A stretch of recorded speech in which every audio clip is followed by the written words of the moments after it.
भगवान ने दुनिया बनाई थी, जीव को धरती पर भेजा था, क्या संदेश दिया? कहा 100 साल तक जीना है, सैकड़ों तरह के काम करने हैं, 25 साल तो तुम्हें सिर्फ तैयारी में लगेंगे।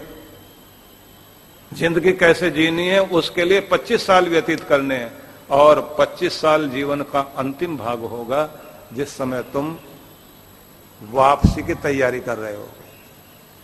50 साल जीवन के होंगे जो संघर्षों के होंगे। तो छोटे से जीव ने धरती पर जाने से पहले भगवान से पूछ लिया कि प्रभु मैं जा रहा हूं धरती पर, मेरी देख रेख करने वाला कोई होगा धरती पर? कौन संभालेगा मुझे?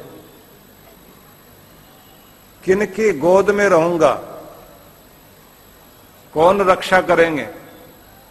भगवान ने कहा 2 फरिश्ते तुम्हारी रक्षा करेंगे जो तुम्हें सुलाएंगे, जगाएंगे। बोले मुझे कोई इलाज की जरूरत पड़े कौन ध्यान रखेगा? चौकीदारी की जरूरत पड़े कौन ध्यान रखेगा? भगवान ने कहा 2 फरिश्ते तुम्हारे लिए दूंगा जो तुम्हारे लिए चौकीदारी का काम करेंगे। बोले मुझे जमीन जायदाद, खाना पीना, कपड़ा गहना ये सब की जरूरत पड़े तो कोई साहूकार भी दो। बोले 2 फरिश्ते साहूकार के रूप में देंगे जो तुम्हारे लिए जमीन जायदाद भी देंगे, मकान भी देंगे, गहने भी देंगे, ऐसे साहूकार भी 2 देंगे। तो फिर इसने कहा कि कोई मुझे शिक्षा दे, पढ़ाए, जानकारी दे। भगवान ने कहा उसके लिए भी 2 फरिश्ते देंगे जो पूरी व्यवस्था करेंगे। ये बोलता चला गया, भगवान बोलते चले गए, 2 फरिश्ते देंगे, 2 फरिश्ते देंगे। आखिर में इसने कहा कि ये सारे फरिश्ते मिलाकर 2000 हो गए। तो 2000 अगर मेरे अकेले के लिए होंगे तो दुनिया में तो भीड़ लग जाएगी। भगवान ने कहा ये 2000 नहीं, ये होंगे 2 ही, एक का नाम मां होगा, एक का नाम बाप होगा, ये दोनों ही तुम्हारे लिए पूरा ध्यान रखेंगे। 2000 के बराबर 2 ही चौकीदारी भी करेंगे, पढ़ाएंगे भी, लिखाएंगे भी, साहूकारी करते करते। ध्यान रख लेना, भगवान ने कह दिया तेरे शौक पूरे होंगे माँ बाप के जमाने में, और गुजारा करेगा अपने जमाने में।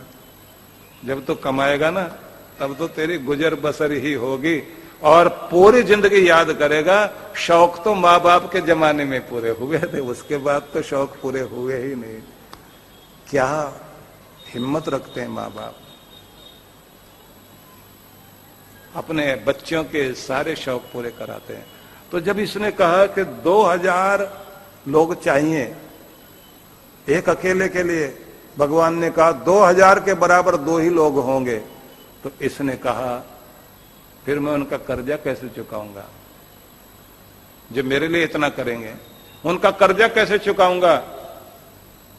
भगवान ने कहा बस एक बात का ध्यान रखना, उनकी आंख में कभी तेरे कारण आंसू नहीं आने चाहिए, इस बात का ध्यान रख लेना। क्योंकि मैं सब कुछ बर्दाश्त कर सकता हूं, लेकिन बूढ़े माँ बाप की आंख में बच्चों के कारण आंसू आए तो भगवान कहते हैं वो मेरे से बर्दाश्त नहीं होता।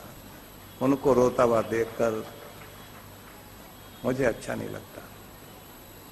जो अपने माँ बाप को रुलाते हैं ना, उन्हें तड़फाते हैं, अभागे होते हैं वो बच्चे। इसने कहा कर्जा चुकाने का तरीका भी तो बताओ भगवान।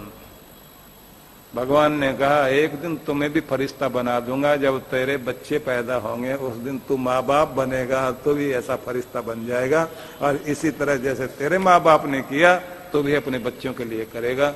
बस यही है कर्जा चुकाने का तरीका।